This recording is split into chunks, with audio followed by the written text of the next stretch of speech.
ये देखूँ किचन बनई स्मार्ट किचन जोटा कहते बट गोटे कथा सबुदिन मन रखिए स्मार्ट किचन मिनिमम ये किचन मोर 3 लाख खर्च होती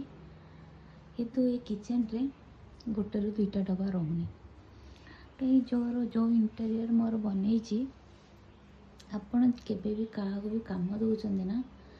जहाँ काम जना थी ताको ही दिंतु एठी भी बनई मसला डब्बा आपण मैंने जानते किचन में केते मसला डब्बा गोटे 2टा डब्बा रोनी तो किसी लाभ नहीं मते इटा स्मार्ट किचन बन कहीं मत पुणी गोटे नुआ रेक बनवा पड़े कहीं मोर किचन अधा सामान रोनी तो आपड़ केबे भी घर बनाऊँच तो आपड़ एमती इंटेरियर को काम दिंतु जो कि जहाँकि ताको आइडिया थी तो आपणकर परफेक्टली से कामटा कर सांग को